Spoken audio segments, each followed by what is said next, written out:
Yeah, I will send you a message for the review. I presume it would be around 1:30 or 2 o'clock, okay? And we will do the review for the exam. You can start preparing for it.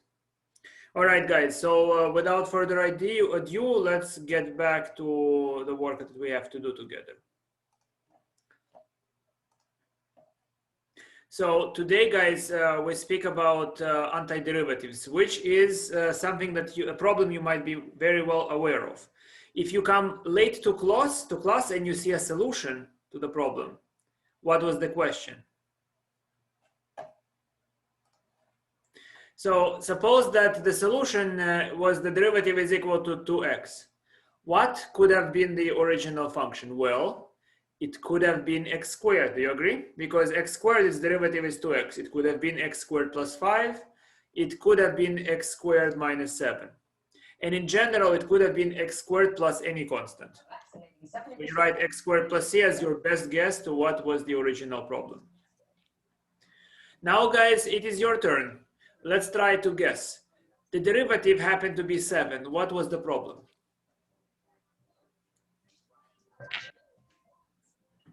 Very good. 7x plus c is the most general solution we can come up with. Correct, guys? Because we can see the slope is 7. Wow.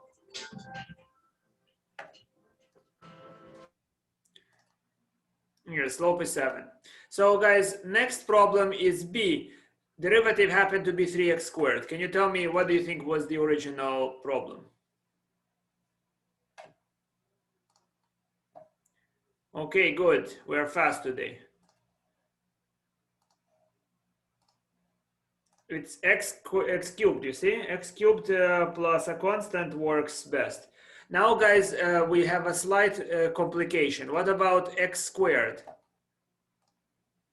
X squared, what is now the original problem? X squared is the derivative. So here is what we do, guys. So we see 2. So we think, okay, well, we have this mechanism that if it begins with 3, x to the power of 3, then when you take derivative, it will be x to the power of 2, correct? But then the 3 drops down. So to greet the 3, I multiply by 1/3. Oh, you see what I'm doing, guys? I'm guessing and readjusting my guess when it's not exactly right. So I begin with guessing x cubed, but the derivative of x cubed is 3x squared. So I multiply by 1/3, and then when the 3 comes down, it's canceled. As simple as that. Now, would you please help me with the next problem, x to the power of 5. What's the derivative? The derivative, sorry, is x to the power of 5. What's the original function?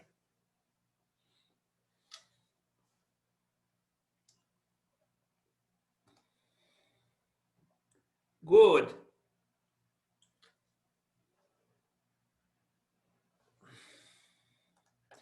Oh, you see that, guys, right? So it's just very simply, we begin with guessing x to the 6, but it's not quite right. We need to multiply by 1/6. Drop the 6, it works. Good. Now, in general, derivative is x to the power of n. What do you think is the original function?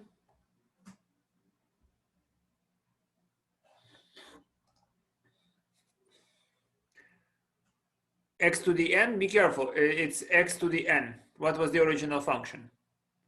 So if it's x to the n, guys, the original function has to have what power? 1 more. Yes?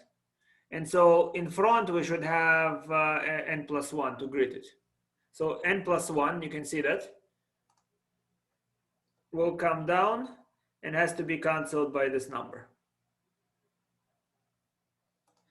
And of course, you add the plus c, because any addition of constant will not do anything. Yes? Which is, of course, natural, guys. What is the plus c doing geometrically? It shifts the curve up or down. That's what happens, right? So any curve, the derivative determines the shape of the curve up to its position vertically. Do you agree? Because any two functions that have the same derivative means that the small line segments, they have the same slope. So once you know when they're emanating, we are tracing a particular curve. Are you with me? So plus c is the most general way to do that. Of course, if the derivative is e to the x, there is no problem. The antiderivative must have been e to the x plus c. And here, guys, is another set of exercises which are hopefully quick as well. Derivative is e to the 5. What was the original function?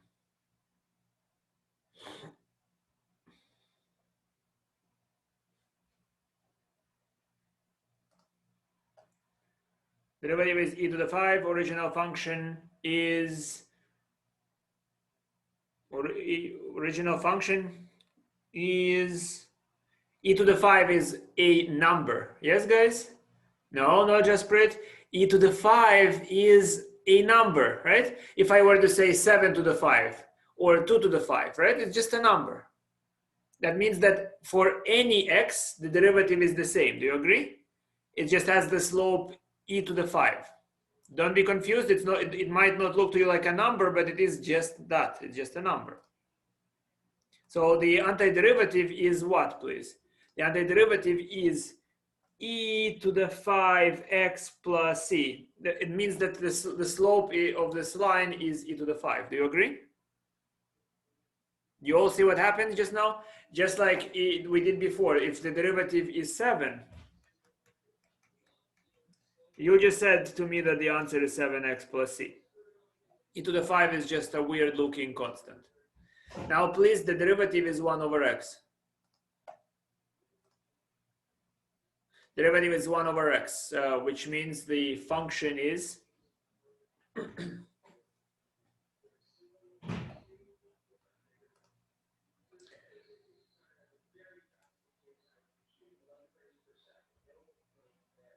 all right, good. I mean, one minor adjustment, guys. So the answer for B is ln of absolute value of x plus c. So you all say ln x, but ln x is only defined for positive x. Ln absolute value of x works as an antiderivative for all values of x whatsoever. Because 1 over x, you can take 1 divided by a negative number. You understand? So ln x is only the antiderivative over the positive part of 1 over x, over the positive x. But ln of absolute value of x is the global antiderivative over both negative and positive x, over all of them. Wonderful. Now please help me with C. This is the derivative. What was the original function?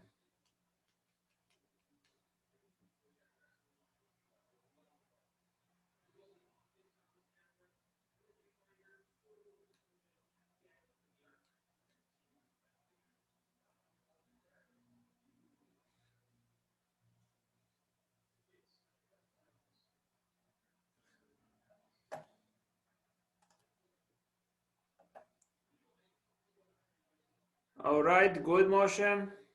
What about the rest of you guys? Fast. Yeah, so you see, I can take each part, I can take antiderivative of. Derivative of sum is sum of derivatives, so I can work with each segment separately. You agree? That's fine, it's fine. We just have to get the blood flowing into our brains so that we process things very fast. Yes?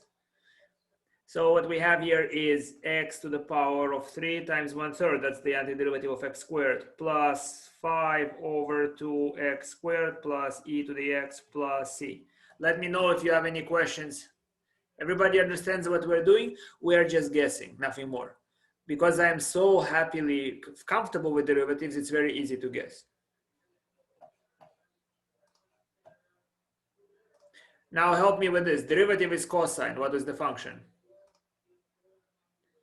Very good. Very good. If the derivative is cosine, the function is sine x. Because we know derivative of sine is cosine. If the derivative is sine, what is the function? Minus cosine. Yeah, so you don't forget to write a plus c, so this would be minus cosine x. Everybody understands how I get minus cosine, yes? My initial guess is let me try sine and cosine are related, so let me try cosine. Derivative of cosine is minus sine, so I introduce an extra minus to cancel that extra minus that jumps out. Alrighty, derivative is secant squared. Very good.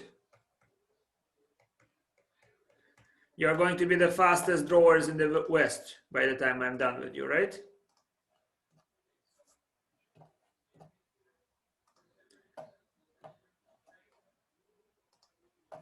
You will not even need guns. You will kill people with just antiderivatives. So now we have derivative is secant x tangent x. What is the function? Yes. Derivative of secant is secant tangent. So we have a secant x plus c. It's getting a tiny bit more challenging. Derivative is cotangent squared. What's the function? Derivative is cotangent squared. What was the function? Come on. Come on.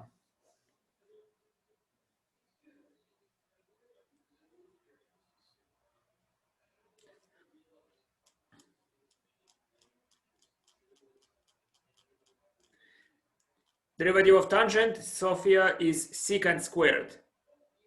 Tangent corresponds to secant squared. So if I have so this is cotangent squared, yes? What is that?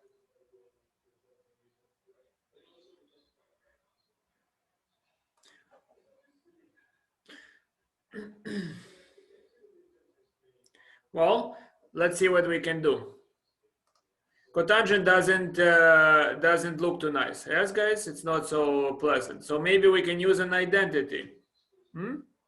What is cotangent? So let's look at identity. So we have sine squared x plus cosine squared x is equal to 1, right?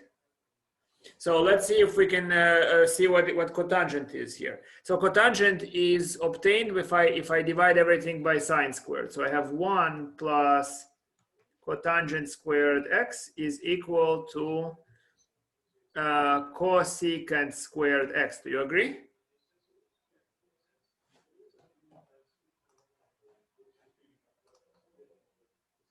Yes, cosine over sine. So we have cosecant squared x is 1 plus cotangent x. So what we have is we have that cotangent squared x is equal to cosecant squared x minus 1. And this is not so hard to anti-differentiate. You agree, guys?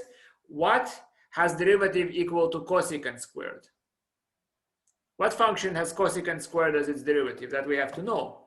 So that happens to be minus cotangent x. Derivative of cotangent is minus cosecant squared, yes? And then minus 1, its antiderivative is minus x, and then you just get plus c. This one was a bit hard. I mean, not really, but you know. Good? All clear, guys? You have to just move things around, and if it's trigonometry, be able to rewrite it in something familiar. Now, what's the answer if the derivative is the cube root of x squared plus x root x? This one, guys, number I.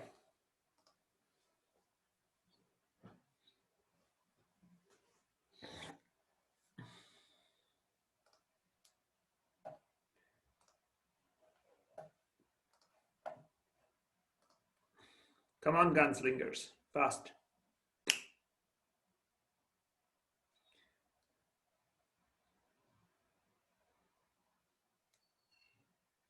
All right, let's do it now, guys. So first, the original problem is can be written as x to the power of 2/3 plus x to the power of 1/2 plus 1, which is 3/2. Do you agree? Much nicer to write it this way. Now the antiderivative will then be simply x to the power, I just add 1. So it will be x to the power of 5/3, 3/5, plus here we have x to the power of 5/2, 2/5, plus a constant. You agree? Any questions? Yeah, good, right? Not a biggie.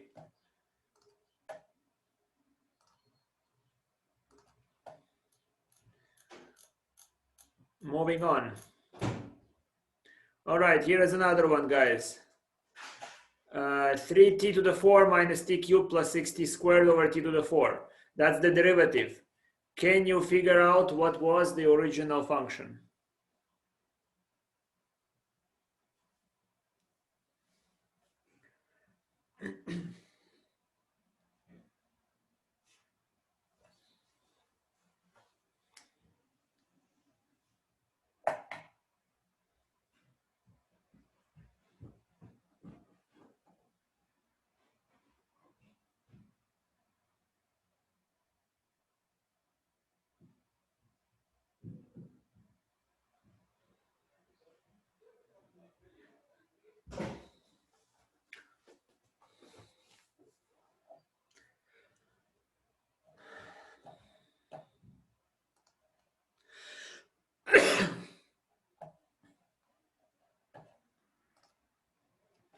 All right, guys, even if you cannot write it down, tell me what is in your mind.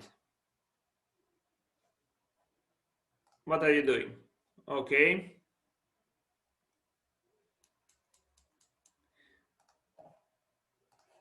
Look at this problem, guys. It's much less challenging than it appears. The nicest thing we can try to do is to distribute the t to the 4 across, and then what do we get?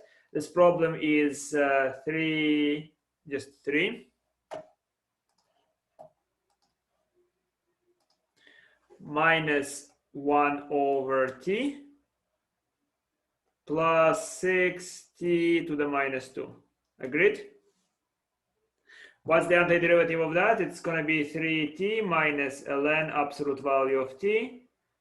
And then here we have minus 6t to the power of minus 1 and plus a constant. Agreed?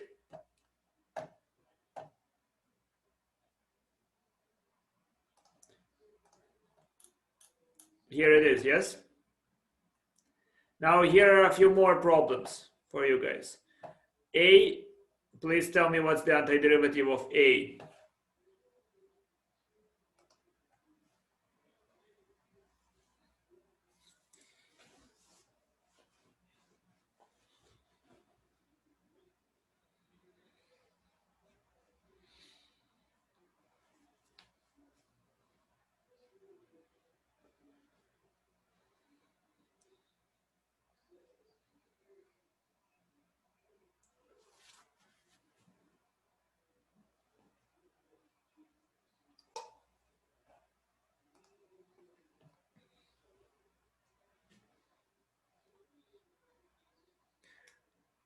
Safa, look at 2 to the x. There is some mistake there.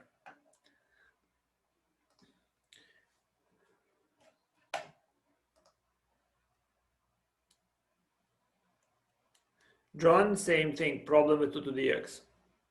All right, guys, let's look at this problem. First of all, 2 to the x. How do I find antiderivative of 2 to the x? Observe that if I take the derivative of 2 to the x, what am I getting? I'm getting 2 to the x times ln of 2. You all remember that? Not remember, my apologies. You all, without any problem, can derive this formula, correct?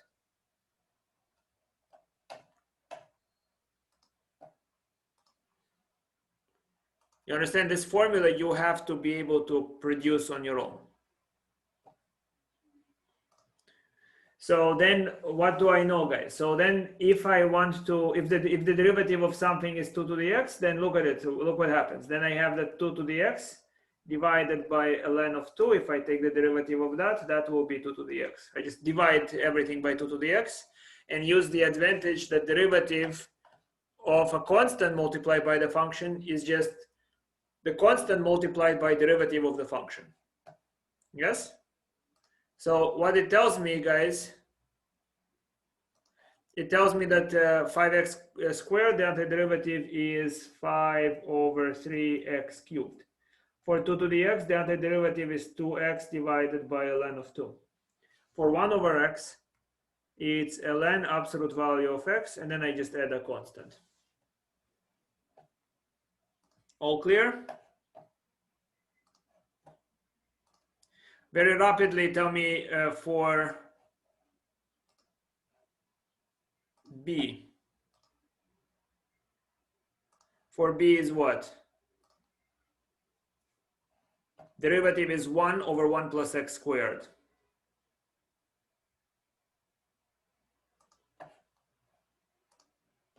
Very good. But I only see 4 people, guys, when I say very good. What about the 30 people here, or 29?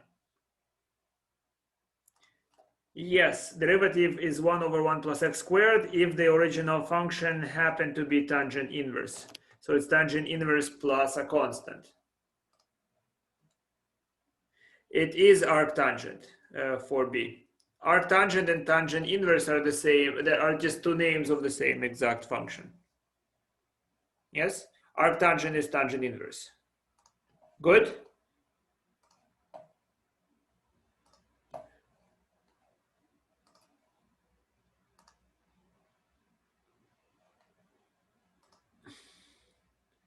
Yes, arctangent is tangent inverse. Exactly, Sophia. Same function.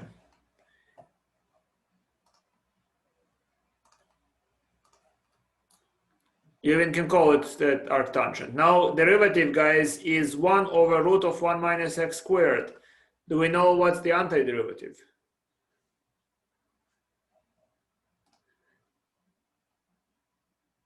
Exactly, Moshe and Aaron. Good. Come on, guys.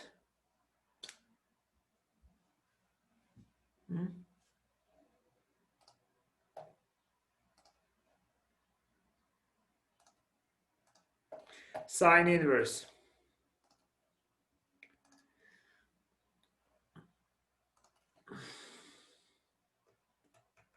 Sine inverse x plus c. Very good. D. Guys, very quickly, D. Can you figure it out? Good, Moshe, you're fast.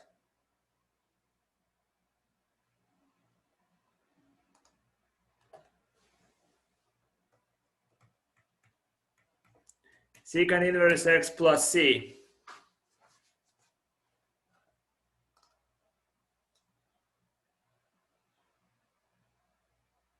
That's fine, guys. That's a good strategy to go ahead.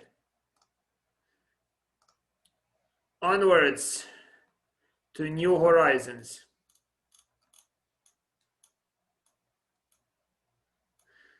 Yes, we're missing all the good things, guys. I'm feeding you Passover diet, really, right? We have no time to make chametz, as Abraham knows, right? So we're just rushing out so that the Pharaoh doesn't chop your head off. And I know you're saying it's late for Passover, but fine. I agree with you. It's much late to pass.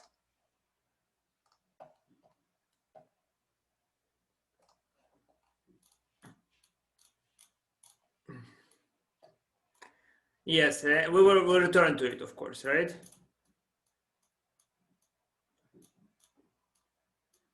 Now, guys, we are going to have a preview of U substitution. So one of the tools that you are going to use is reverse chain rule. You understand, guys? When you have derivative, you are going backwards, right? So what is known as substitution in your books is just another name for a technique to help you figure out how to reverse chain rule. There is going to be integration by parts. That's in next semester if you take calculus, and that's the reverse product rule. There are all sorts of reverse rules, but reverse chain rule actually isn't very difficult. Look at it, guys. Suppose derivative is cosine x squared times 2x. Do you see what happened here, guys? You have to recognize that this was the result of chain rule. Here was differentiated outer function, here is the inner function, and here is the derivative. Now, I want you to imagine going backwards, guys. You know, can you imagine me writing the derivative of this function? Right, derivative, if I have, in general, I like to think symbolically. Suppose I have f, and inside of it is gx, and then I take the derivative of that. Look at the time-wise, at the chronological order of how the derivative is appearing. Do you see what's happening? Look at it, guys. So first, the derivative of the outer function. Then I write inner function inside. Then I multiply by derivative of outer function. Yes?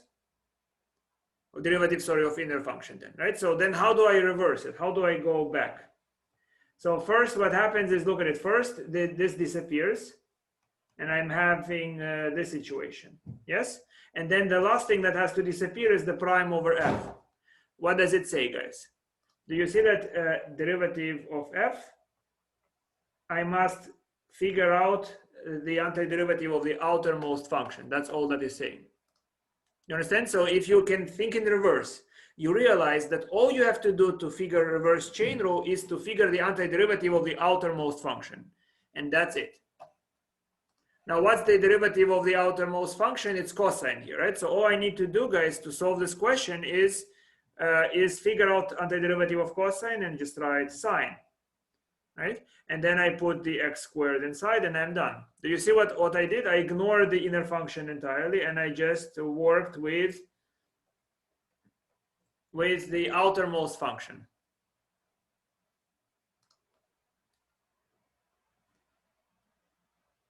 Yes, well, more or less the outermost. So when they say first, you have to recognize the outermost function. Do you see what happened here, guys? But you have to, of course, recognize that chain rule took place here. Okay. Now let's continue, guys. Let's suppose that something else happened here, right? Let's suppose, guys, that you are seeing here cosine x squared multiplied by x.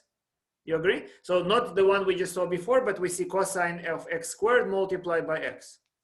All you have to figure out is what would you have preferred to see? You see this is cosine x squared multiplied by x. What would you have preferred to see? What's your wishful thinking? Can you change this problem slightly? If you could change, guys, type in in the comments, tell me what do you do? What do you change with this problem?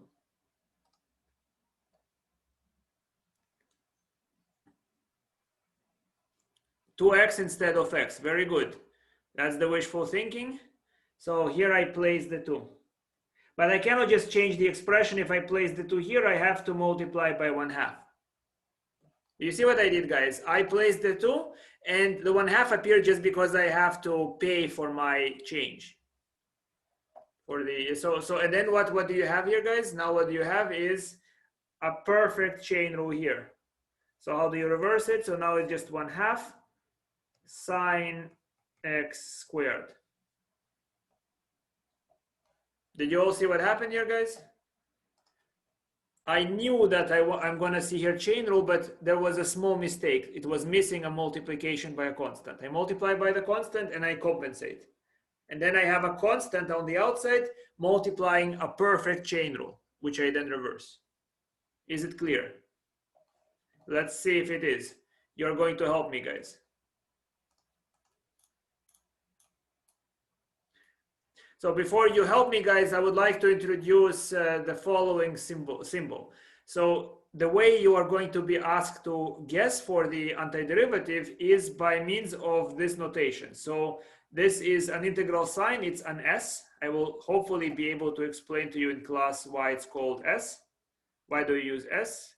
So you write S fx dx or integral fx dx.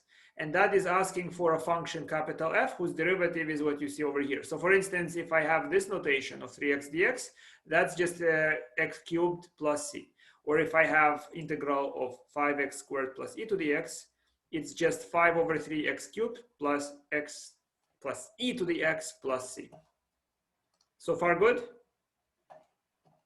And why the notation, guys? I mean, we will explain. It's in my notes, of course. You don't have to wait for my explanation if you want to.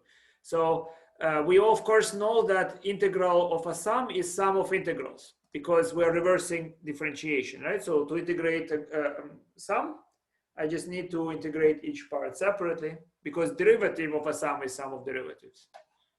Next, I can integrate a constant times the function by factoring the constant out. That's because derivatives pass over constants. All right, guys, here you're going to try to help me. We have an integral of x squared root of x cubed plus 1. Can you figure out what should we do to figure it out?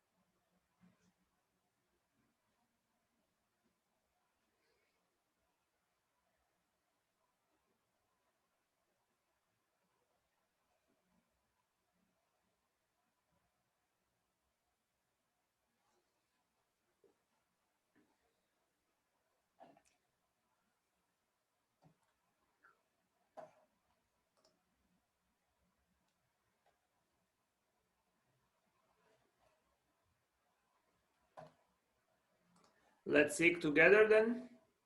Let's look at this problem. I'm going to write it this way. Root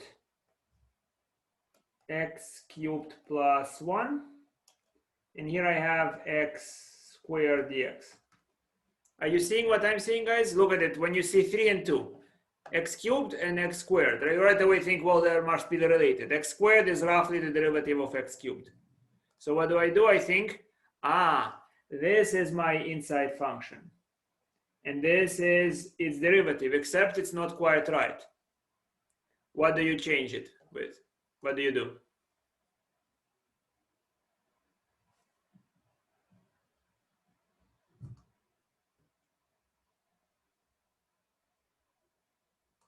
Guys, what is change? You see what when I said inner function and its derivative, it means that I am recognizing, yes, make it 3. I am recognizing that here we have a chain rule.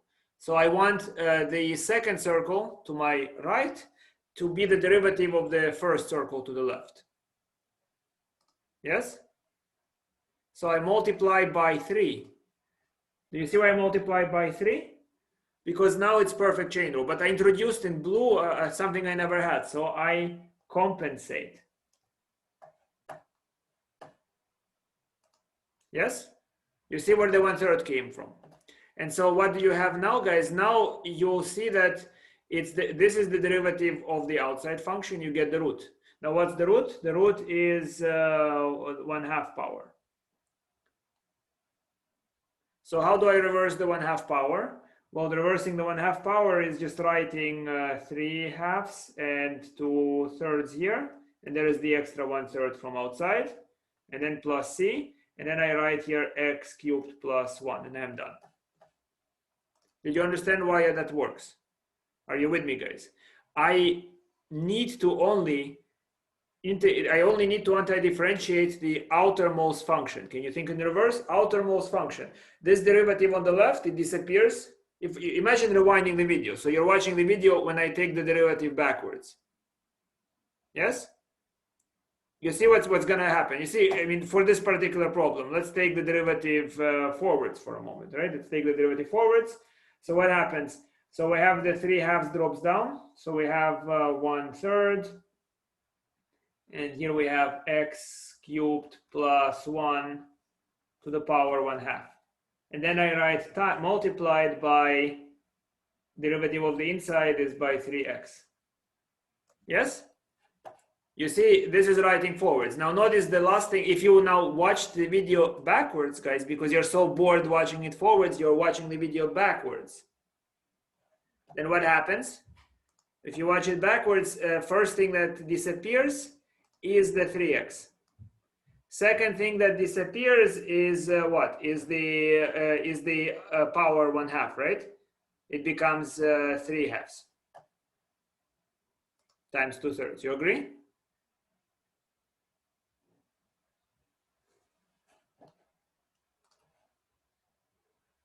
All right, if you agree, then please do B. Problem number B. Quickly.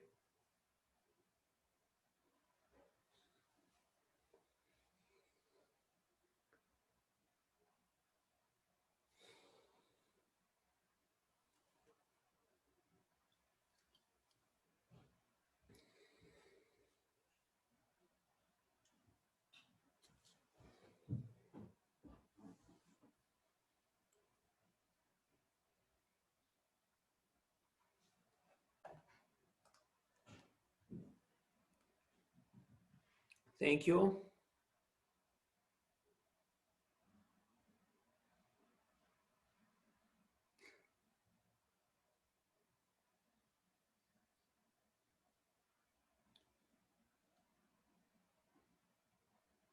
D theta. It should be, if it's with respect to theta, should be d theta. Okay, are we ready, guys? What's the situation here? So I can write it as follows. I can write it as cosine theta to the third power. And here I have sine of theta, d theta. Am I happy with the expression as it is, or do I want to make a change?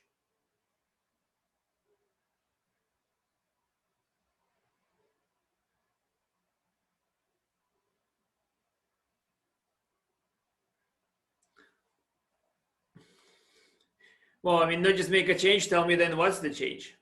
Thank you. What change is much faster to say?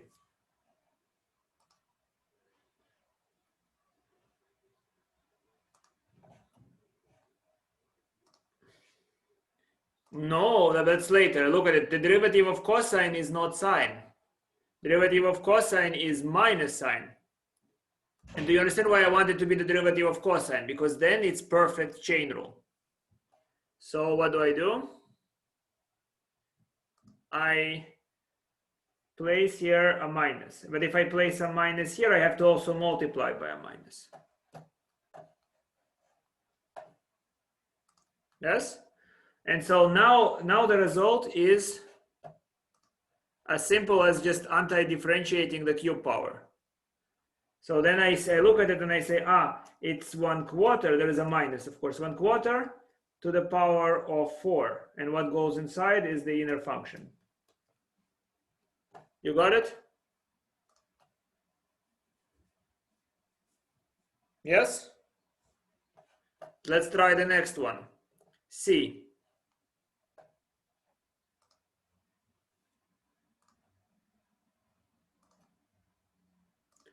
Come on, fast, guys. I need to see, I have what, 30 people here at least, 31.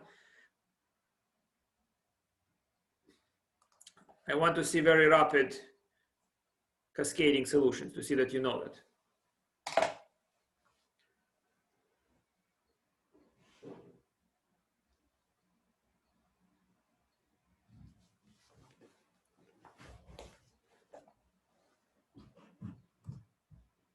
Very good. So far, I'm seeing some people understand it well, but I mean, how many? One.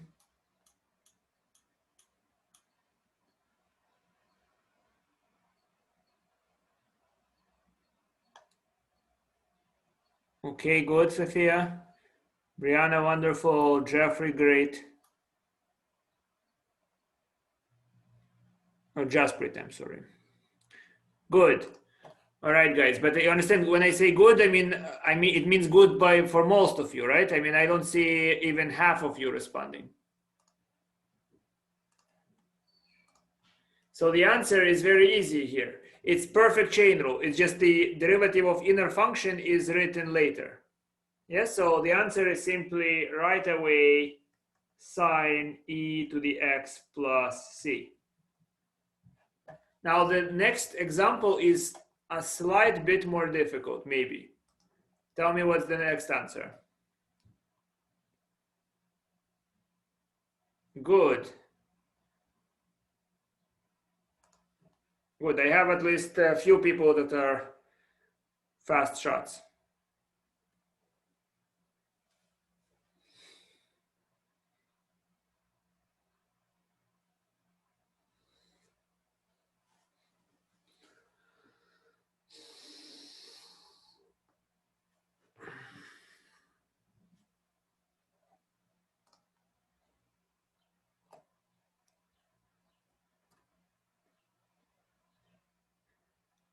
Three people, four people, I think. 4 is not 30, last I checked.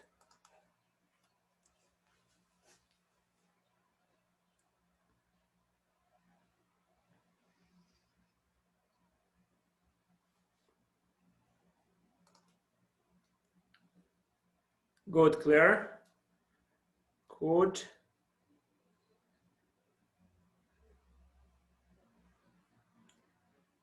All right, let's do it together, guys. Good, Jasprit.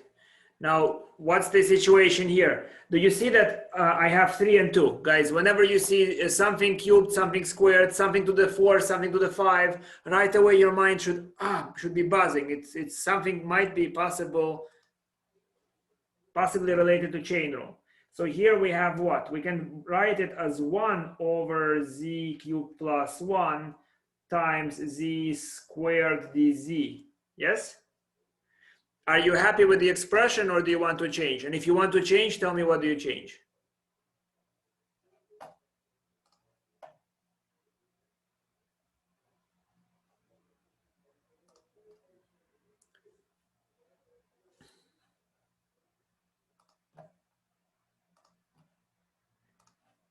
Do you understand why I wrote it in this form, guys? You should recognize that it looks like chain rule. So if I want to change that, so what do you adjust? How do you adjust here? So you see, z squared is supposed to be what? Look at it. Look at this expression, z cubed, z squared. What do I want to have here?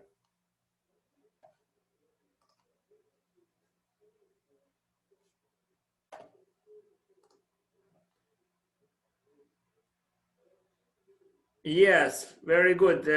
One person sees it.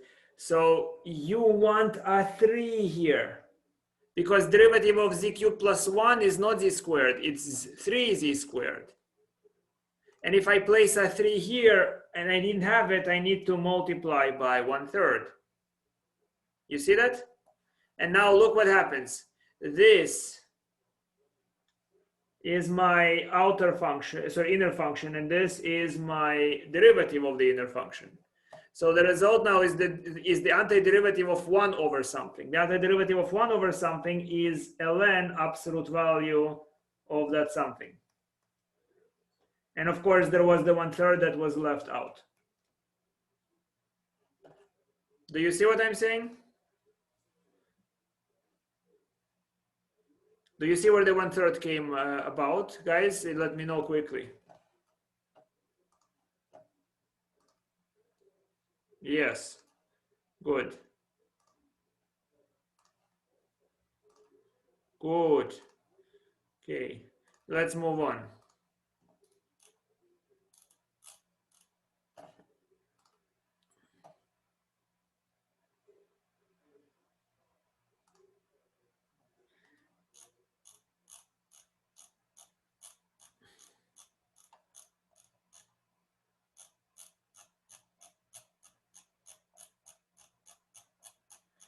It's insane how much I'm skipping. Huh?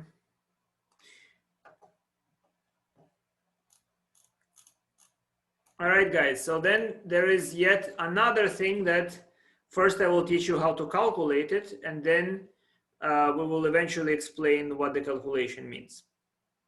So this is called the definite integral, guys. So you see, when you are looking at something that is an s and there is a number here and a number on top, this is what you do. Okay, you find the antiderivative of this function. What's the antiderivative of this function? It is x to the power of 4 times 1/4 minus x squared. Agreed? And then this function, once you found it, you draw a line, and on the line you write -1 and 2. And then what you do is you plug in 2. So you get 1/4, 2 to the 4 minus 2 squared. And then you write minus, and you do the same thing, but plug in -1. So it's 1/4 minus 1 to the 4 minus -1 squared. Okay? That's what happens when you have a definite integral. Let's try that with another example, guys. Let's try that with root of x. So first thing is antiderivative of root of x is antiderivative of x to the 1/2. So that would be x to the 3/2 2/3, evaluated from 1 to 9. Do you agree? And that means plug into the expression 9 minus plug into the expression 1. and the result is 2/3 parentheses. I just factored it because when you plug in 9, you have a 2/3, and when you plug a 1, you have 2/3. So it's 2/3, 9 to the power of 3/2 minus 1 to the power of 3/2. And the result is 2/3. 9 to the 1/2 is 3. To the power of 3 is 27. Minus 1 is 26. So it's 26 times 2/3. You follow? Now I'm erasing this, guys, and it's your turn. Can you figure out the definite integral from 0 to 4 of this expression?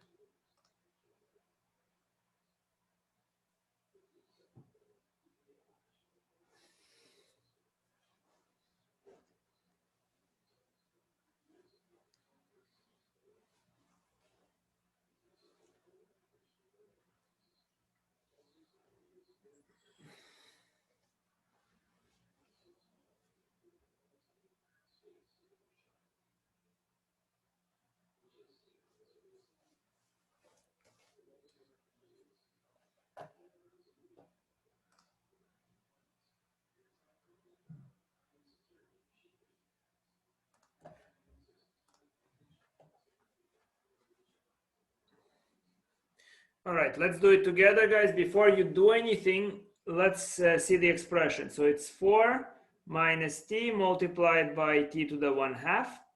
It's nicer to write it than as 4t to the 1/2 minus t to the 3/2, yes? And the antiderivative of that expression will be t to the 3/2, and then 8 over 3. You agree? Because when 3/2 drops down, that would become 4. And then next is minus t to the power of 5/2 times 2/5. And then we write the bar, and we write it from 0 to 4. Now, if I plug in a 4 here, so you agree, if I plug a 4 here, I will get 8 over 3, 4 to the power of 3/2 minus 2 over 5, 4 to the power of 5/2. And if I plug 0, it's gone, right? If I plug 0 into the expression is 0 at 0. So then it's just, you can simplify it. I mean, that's up to you. I mean, I'm not going to even bother, right? So then it's just a simplification.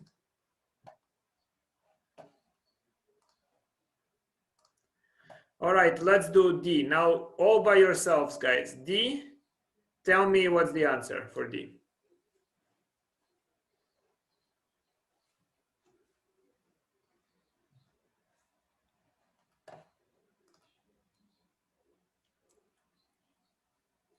Okay, we'll see.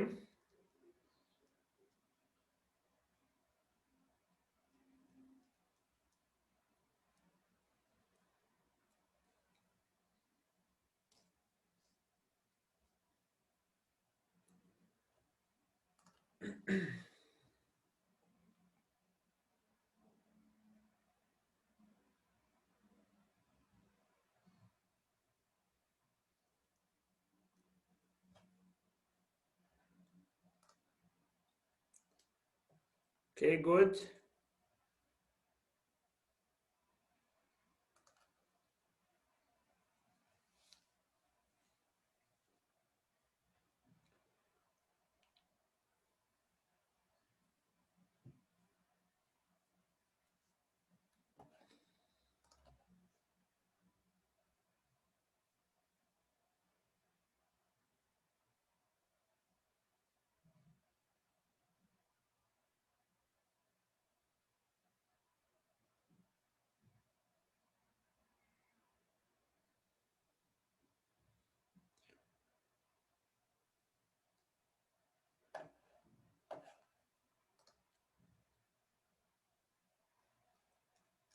Good, a few people, but I only see 3. That's not good enough.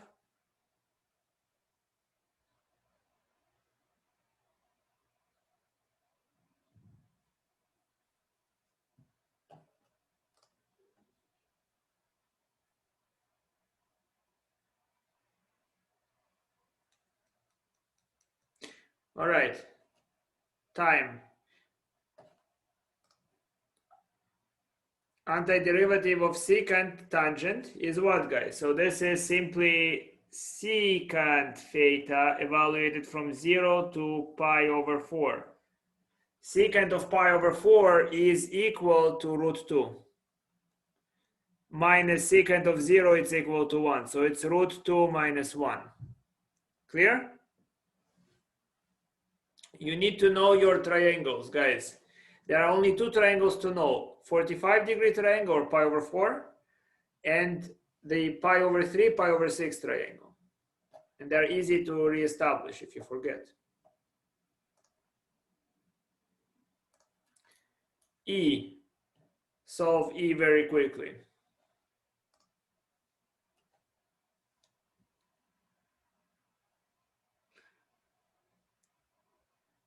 Nothing to be sorry, Moshe. Go ahead. Secant squared, guys. Fast.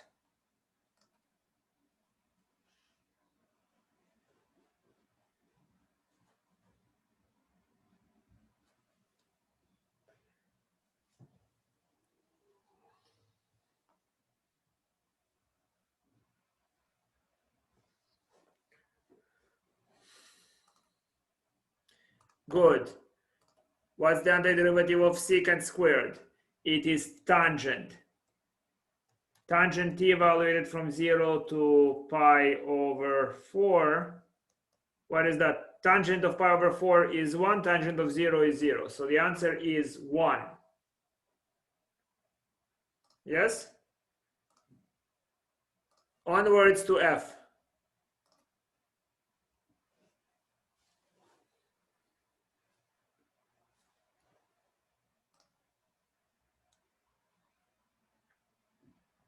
Good.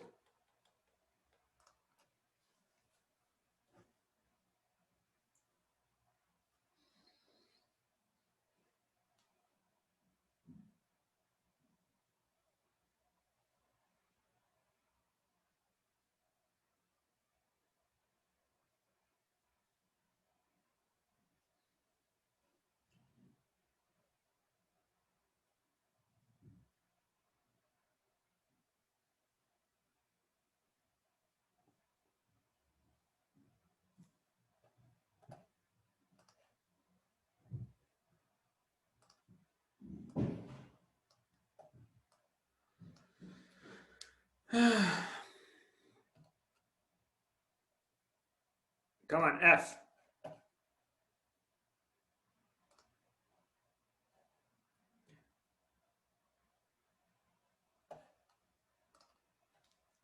Grant F.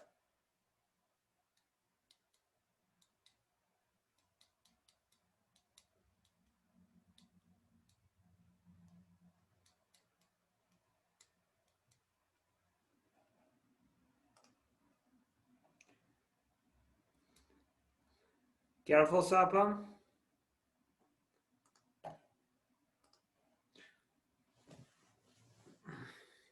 All right, here is the situation.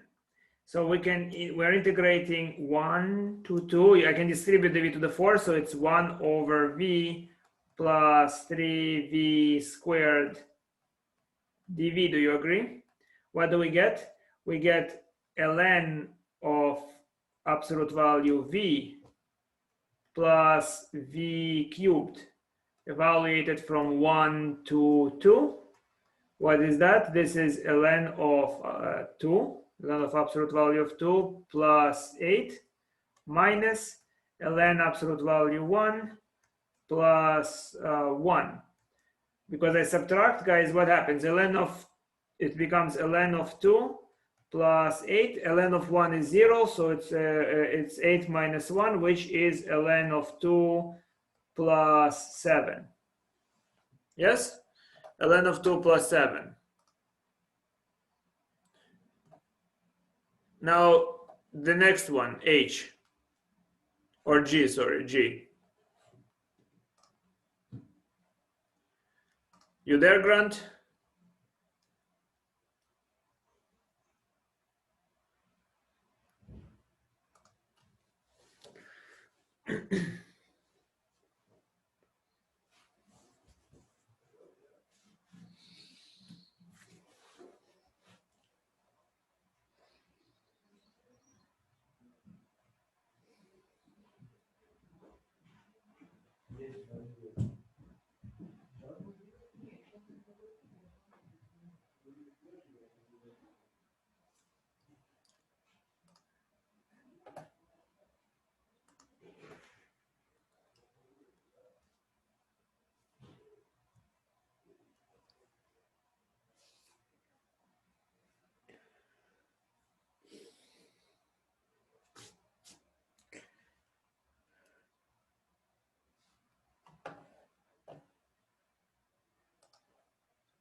Why gibberish? Think about it.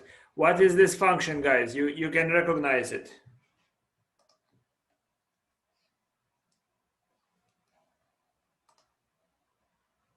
Yes, very good. So that's it, Jeffrey. If you're there. All right, ready, guys? Ready or not, here I come. So 8 over 1 over x squared. The antiderivative is 8 tangent inverse or arctangent of x evaluated from 1 over root 3 to root 3. What am I getting? I'm getting 8 tangent inverse of root 3 minus tangent inverse 1 over root 3. Yes? What is this type of root 3, 1 over 3? Let's remember the triangle, guys. If this is pi over 3 and this is pi over 6, this would be root 3 over 2. This would be 1/2. So what is tangent of pi over 3? It's root 3 over 2 over 1/2. So our tangent of root 3 is pi over 3. So I'm getting 8 pi over 3 minus, how do I get 1 over root 3? If I take tangent of pi over 6, I get 1 over root 3. So the inverse is minus pi over 6. Do you see that, guys? So what I have is 8 multiplied by pi over 6. So altogether it is 4 pi over 3.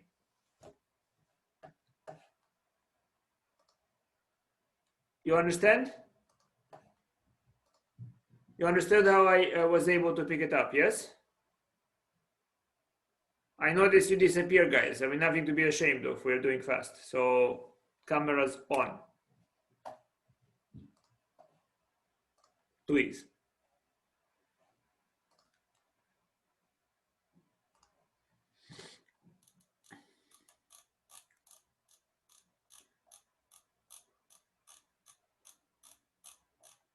We have so many interesting things to cover afterwards, guys. I don't know. Hopefully we will manage.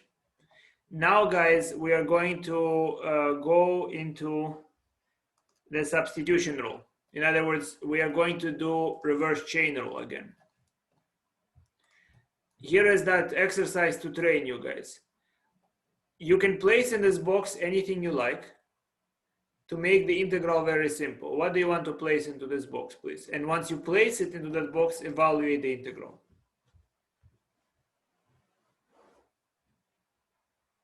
So I want you to tell me first what you place in the box, semicolon, the answer for the integral.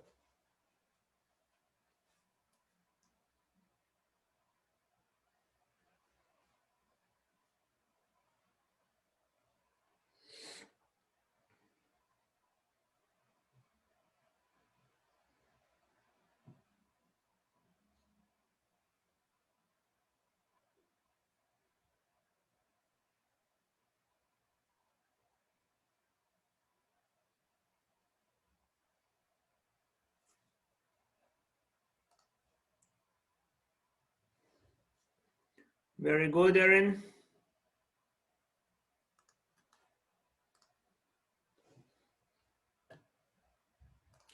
as they say, Erin Gobra.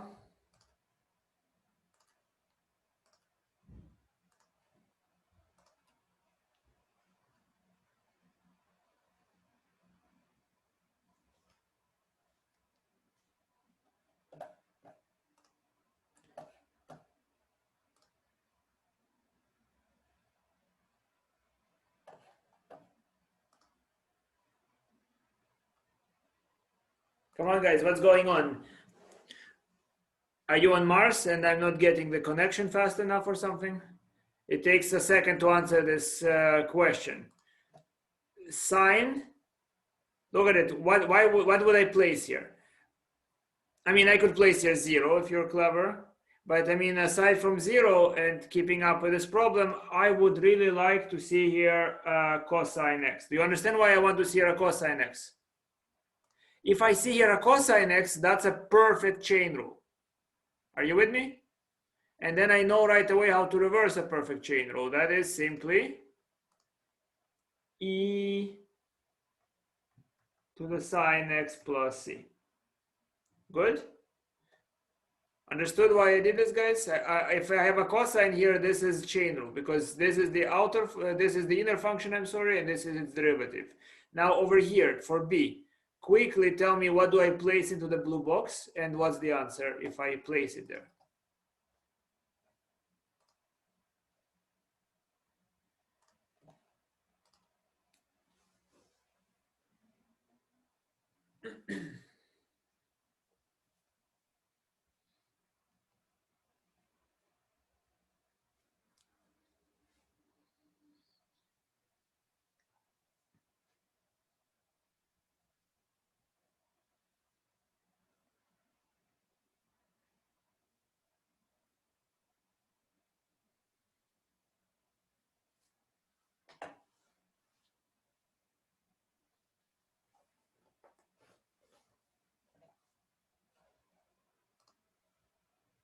Very good, Alessandra. Wonderful.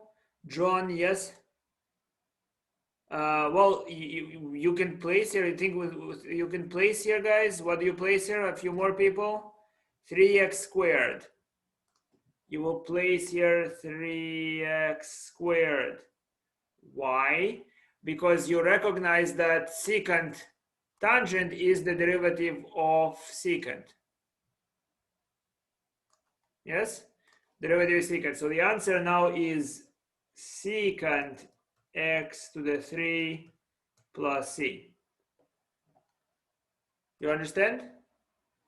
It's a matter of recognizing that the last that what you place in the box is derivative of inner function. Next question. Tell me what to place in the box.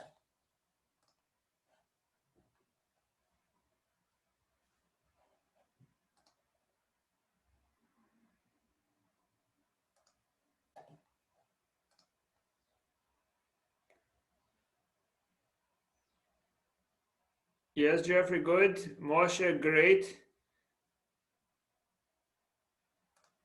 So guys, try to do both things. Tell me what to place in the box and then the answer.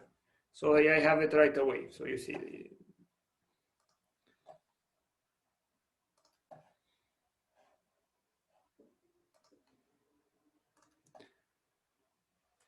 One over x. Do you see why 1 over x, guys? Because if there is a 1 over x, then the answer is immediately ln x squared to the 1/2 plus c. Because the outer function is then to the power 1. You understand? If I place something in the box, the derivative of the inner function, I made it a perfect chain rule. And then I just have to deal with the antiderivative of the outer function. Very good. B, or D, sorry.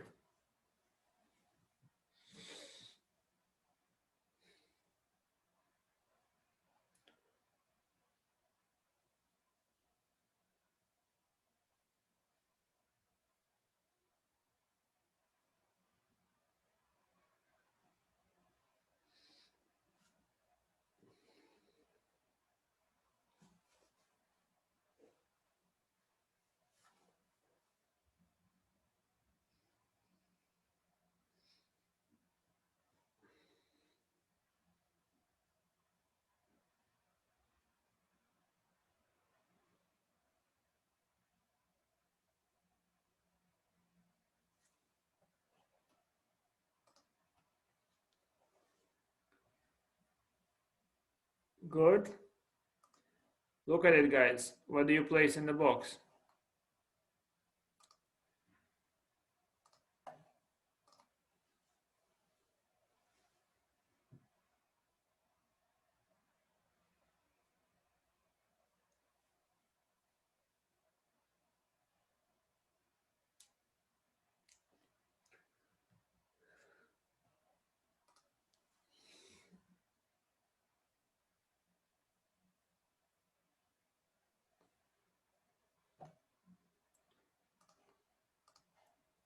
All right. We ready, guys? It's 1 over v cubed minus 2v squared plus v. I can view it like this, right? I can see this is my inner function, and here then I should see its derivatives, which is 3v squared minus 4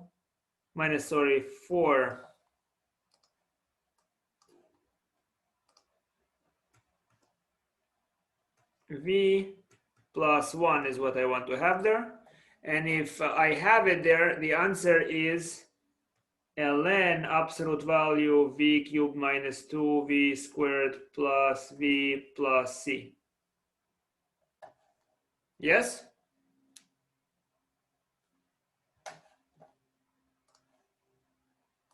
Okay, now it's your turn for E, guys. Tell me what to place in the box and what's the solution. It's now a definite integral.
Thank you. I have a few people here. Good.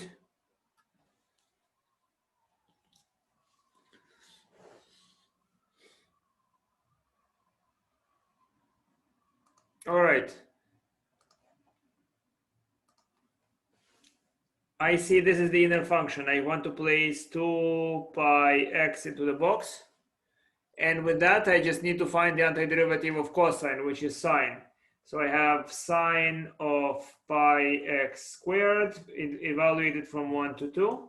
And it will be sine of 4 pi minus sine of pi. And the answer is just 0. Number F.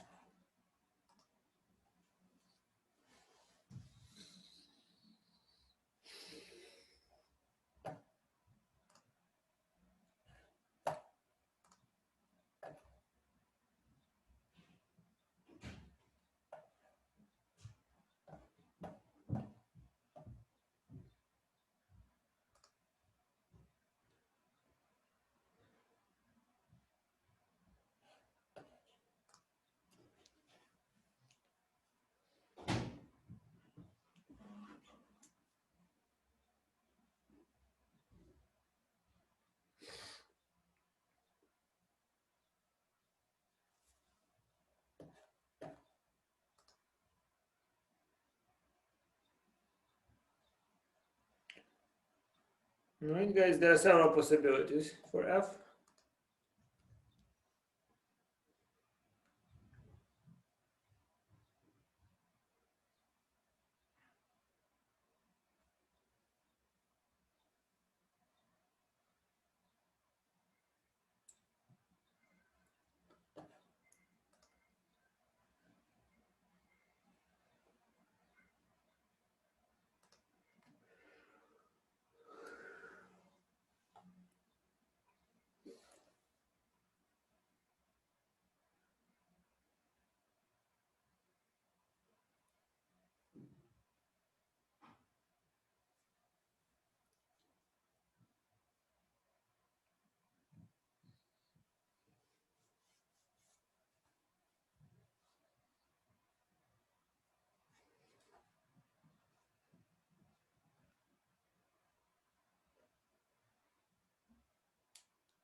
All right, Sophia, feel better.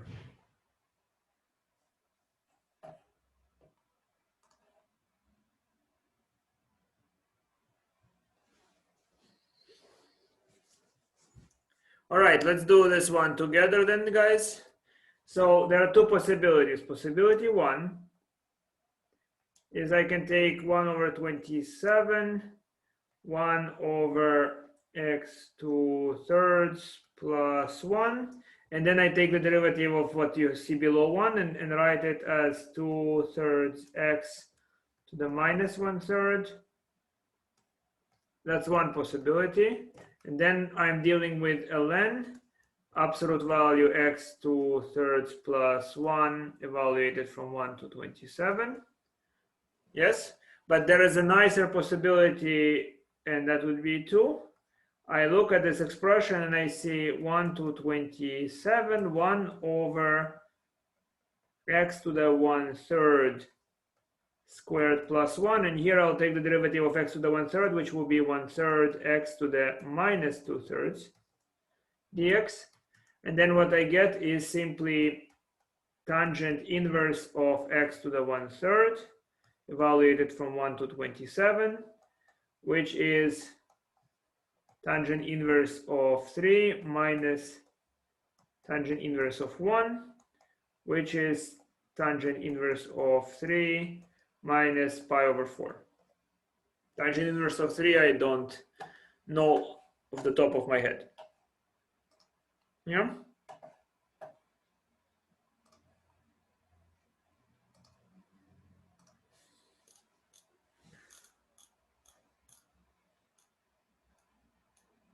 And this is, again, guys, as I mentioned, this is the idea. What you see, I provided you a box to fill in the blank, but usually that box is already filled in.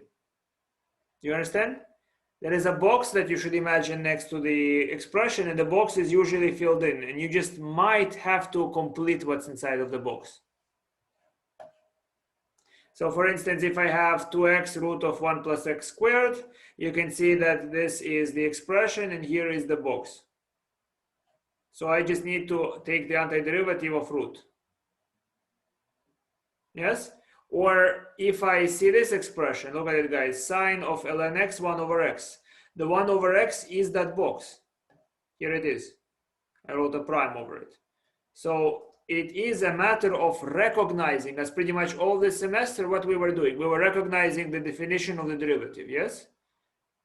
Like this definition, that definition, and transforming one expression into another that we recognize.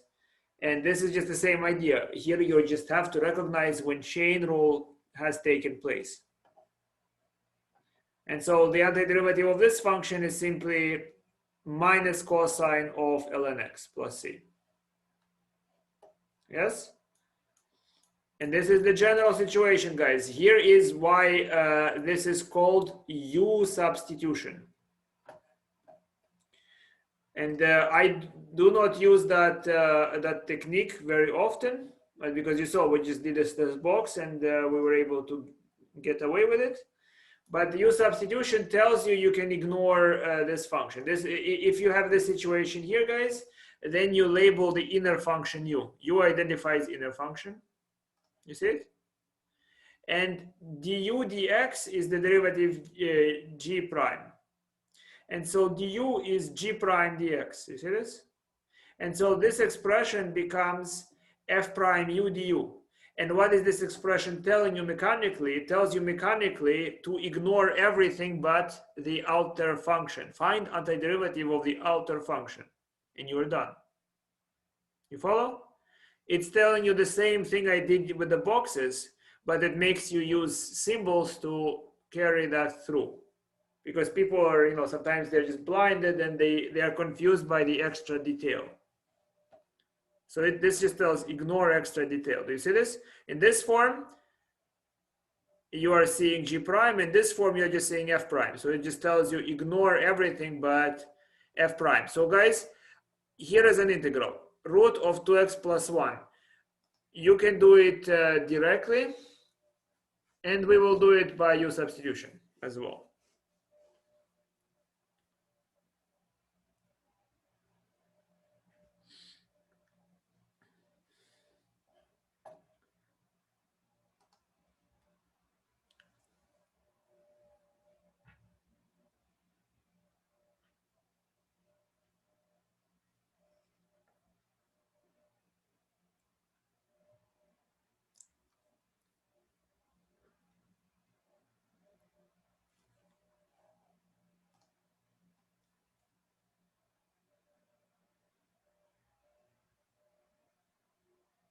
Yes.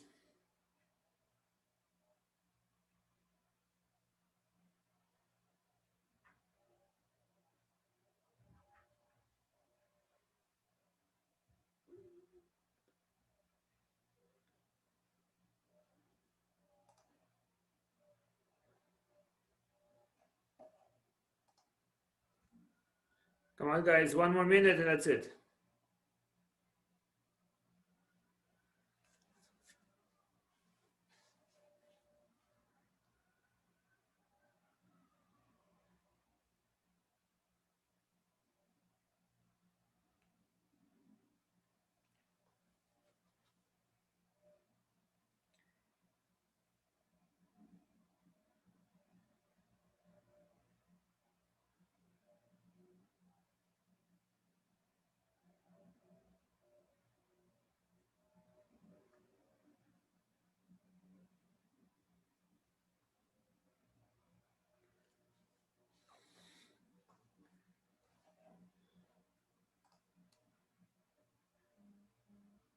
All right, we're ready, guys. Time. So this is what we do here. So here is root of 2x plus 1.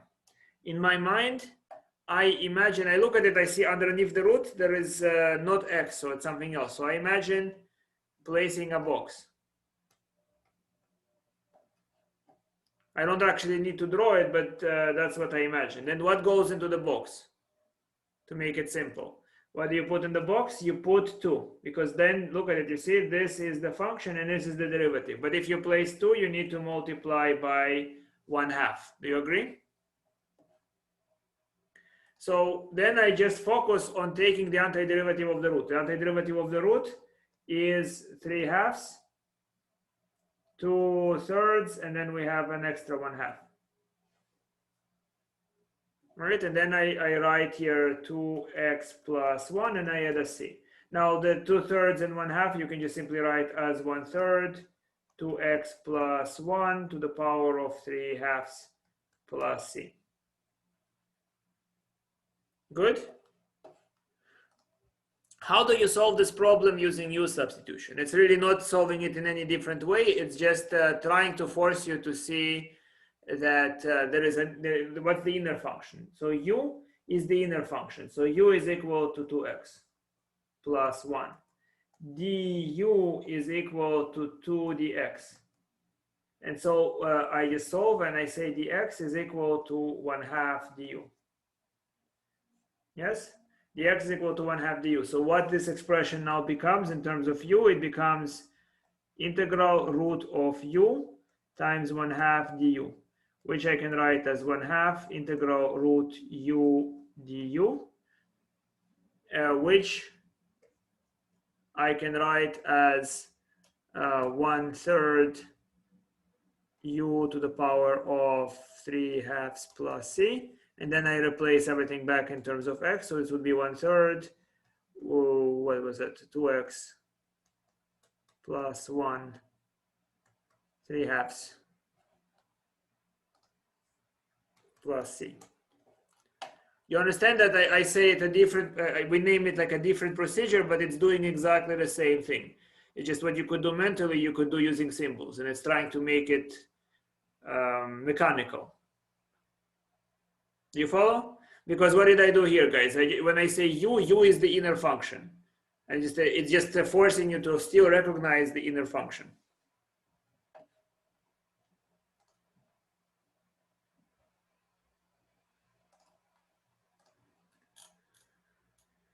Here it is again, guys, written with U sub, and without U sub, I did it here.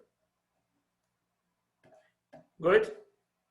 Next is your challenge. Of course, my method is better. It always helps to give me compliments. It's always better, even if it's worse. So integral of x over root of 1 minus x squared. Please figure it out quickly.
Good.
All right.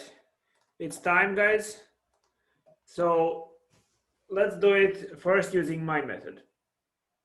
So first I will write this expression as 1 minus 4x squared to the power of minus 1/2 multiplied by x dx. How would you like it modified? What would you like to be instead of x?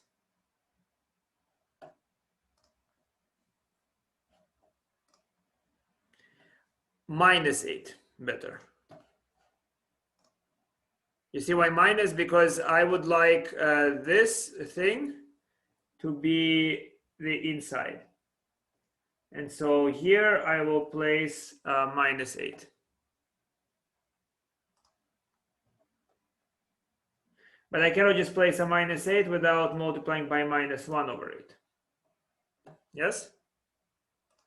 So then what happens is just I have 1 minus 4x squared to the power of 1/2 times 2 and divided by minus 8 plus c. So the result is minus 1/4 1 minus 4x squared to the 1/2 plus c. Understood? That's using my method. You have it? Now let's see what happens if we use U substitution. Here is my method again, and here is with U substitution. Again, guys, the box I place over 1 minus 4x squared, that's your U. That's the inner function. U is 1 minus 4x squared. Take the derivative, you get du minus 8x dx, which means minus 1 over 8 du. You see that minus 1 over 8 is the same minus 1 over 8 that I obtained here. Minus 1 over 8 du is x dx, and I have x dx. So then what do I write? I write the original expression. I write as 1 over root u times minus 1 over 8 du. And then this I can easily integrate, and I get that formula. Yes? Now, again, guys, integral of e to the 5x quickly. You can use U substitution or my method or both.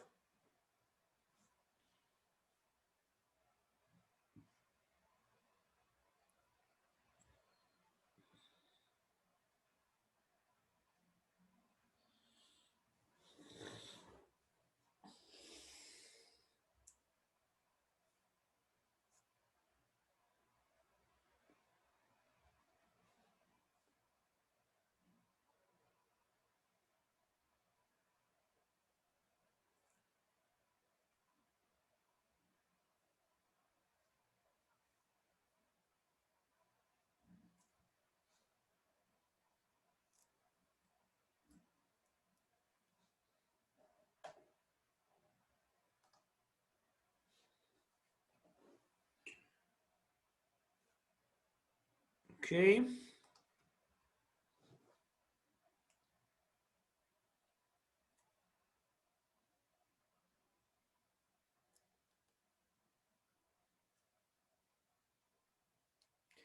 Okay, guys, that should be 2 seconds. So that's it. I'm not waiting longer. Very good. What should that be, guys? Here is my method, right? So if there is a e to the 5x, I want to introduce a 5 in front. You see that? Because the derivative of 5x is 5. I want to make a chain rule. But if I introduce a 5, I need to multiply by 1 5. So I get 1 over 5 e to the 5x. The antiderivative now is the antiderivative of e to some power. It's e to the power times 1/5 plus a constant. Good? Next. X cubed times cosine x to the 4 plus 2.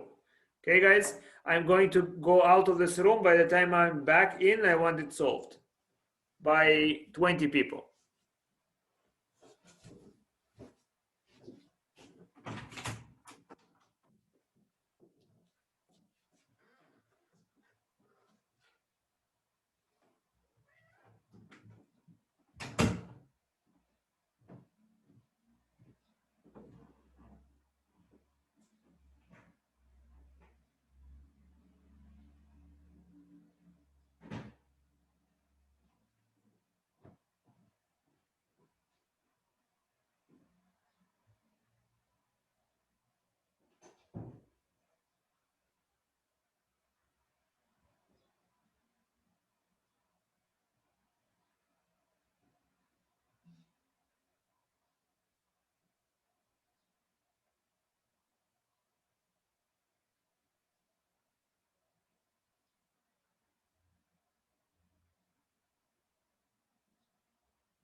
Well, 12 people is not bad. At least it's not 20, but all right. Let's do it. Ready, guys? So what's the situation here? So x cubed, I mean, you can sometimes see the inner function in front. So x cubed is obviously, because you see x to the 4 x cubed. Obviously, that should be the derivative, yes? So what do? I write 4, I introduce a 4 in front of x cubed, and I multiply by 1/4. So then the answer is just to anti-differentiate cosine, which is sine x to the 4 plus 2 times 1/4. Yes? Calculate antiderivative of tangent. And let me give you a hint. For that, you can write it as sine over cosine. That will help you.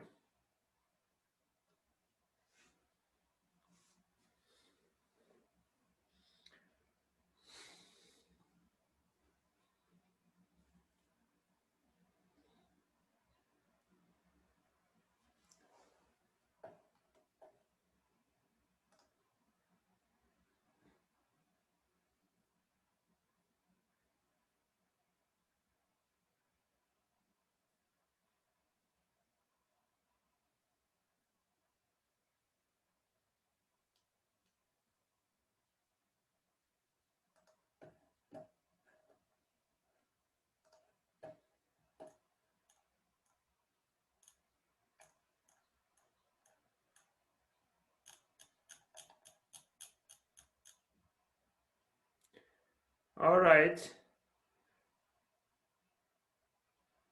One more answer, guys, or two? Come on, you can push one.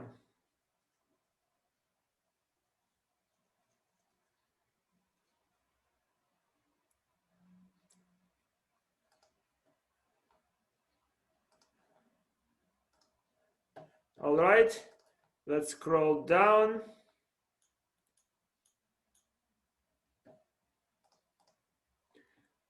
Here is what we do, guys. So it is 1 over cosine, and the numerator can be made into minus sign. So I put a minus in front, and it's minus ln of absolute value of cosine. If I push the minus inwards, it becomes cosine to the power of -1, which is secant. So you can write it as ln absolute value secant. So you were saying minus ln of cosine, or and just put plus c, right? So ln of secant plus c is good. Good. The next, guys, do you want one more, or enough for you? I was thinking our exam is on Friday. Yes. It's okay. We're probably going to. I'm not sure about you, but I will be here. I will teach you right into the Thursday, right? So I'm gonna teach it on Thursday, right? Tuesday and Thursday next week, I'm gonna also take those. Yes, next Friday. So, all right. So let's do one more, I suppose. One more. Usually that's the best one, right? What is not 25? What? I'm not sure what you mean. You're afraid that the answer to the next question is 25?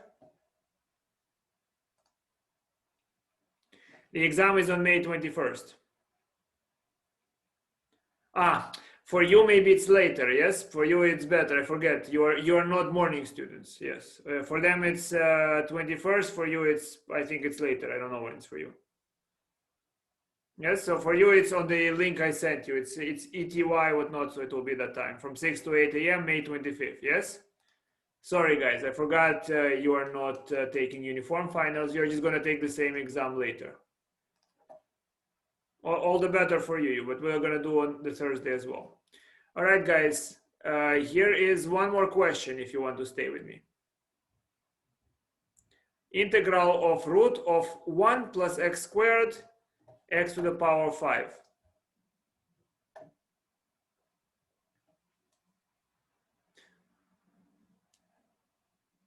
One more question, guys.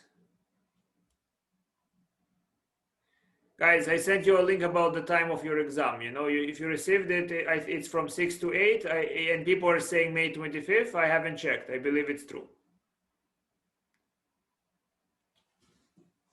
I think it's May 25th, 6 to 8.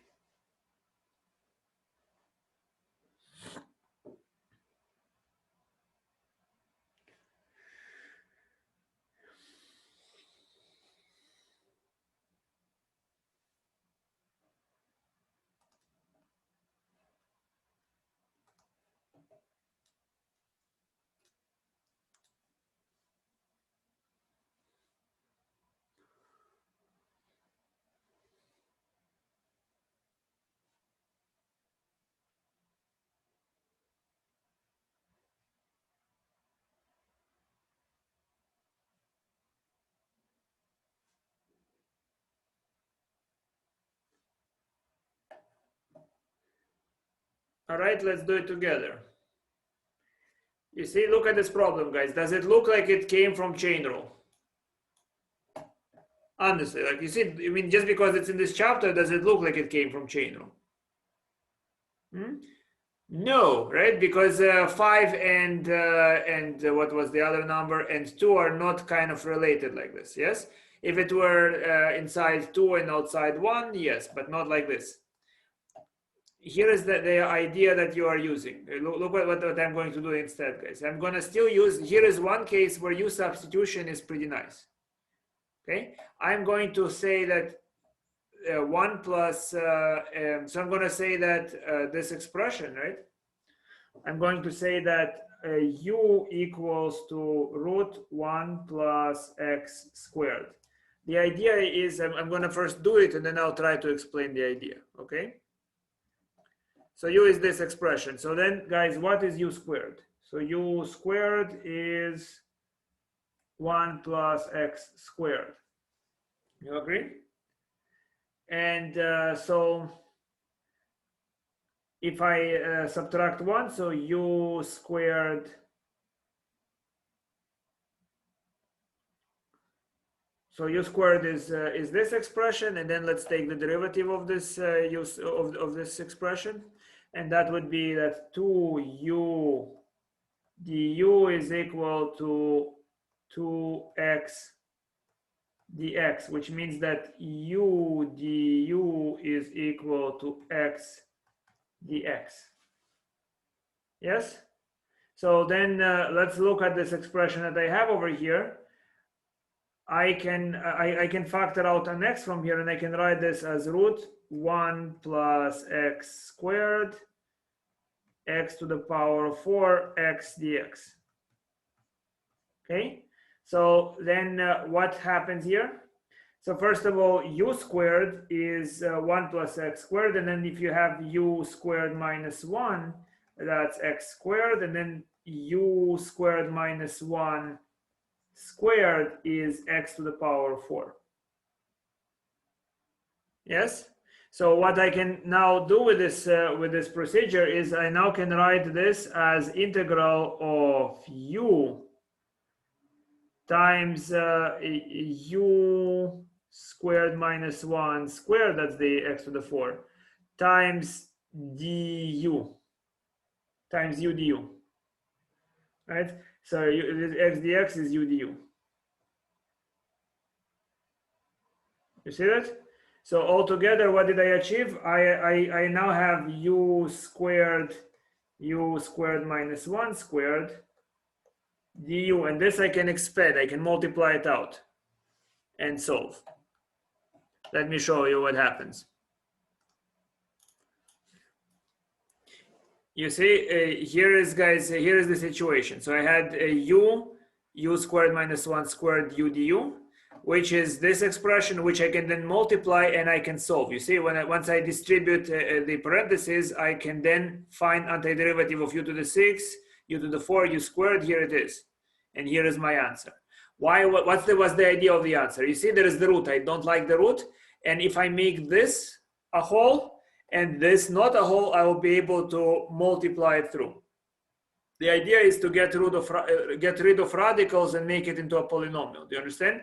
The advantage is that if I regard this expression as u, then once I convert all the x's into u symbols, then I am going to deal with an expression that has only integer powers over each variable. You understand? One way I had a root, and this way I don't have roots. I have only integer powers.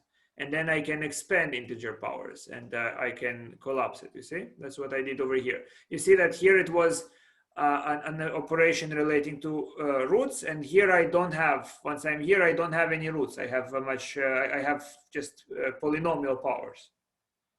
You see what happened? Look at it. The root of 1 plus x squared, it became like a polynomial power, but x to the 5 became this thing. You see, x to the 5, it used to be one chunk. Now it's an expanded polynomial. You see what I did? I made this had two terms. I made it have only one term, and for that I made the second part have two terms. You look amazed by this, yes?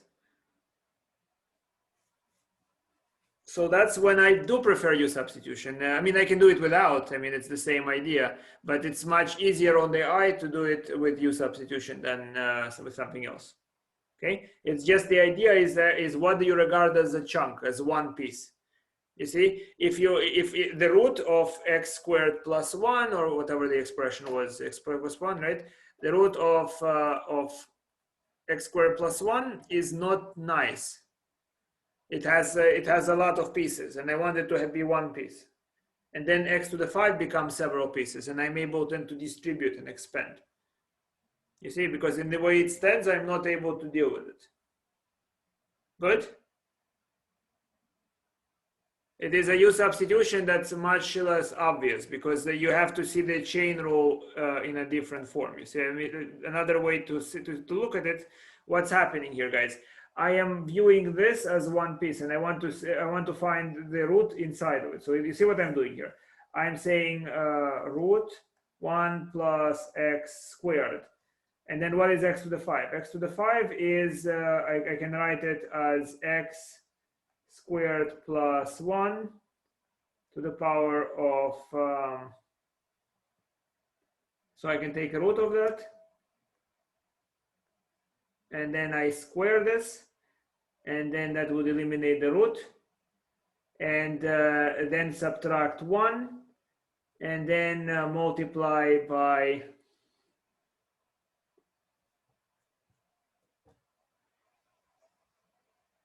x dx. Okay, and then I need to just change x dx into an expression in U. So I'm just trying to, this altogether is x to the 5. I'm just trying to figure out how to write it in terms of the previous formula, in terms of root.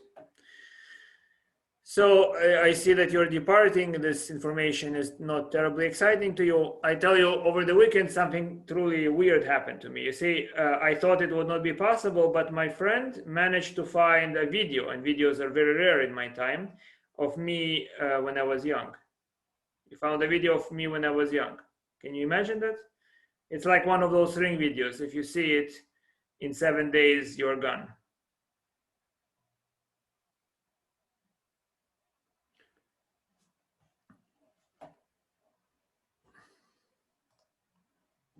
All right, guys, and with that, unless you want to play what, when, where, or some other small things, I wish you good night, farewell, auf Wiedersehen, goodbye.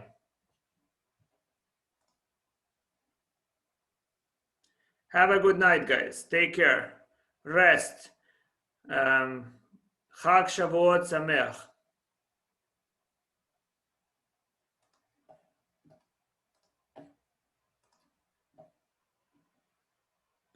Yeah, see you next class, guys.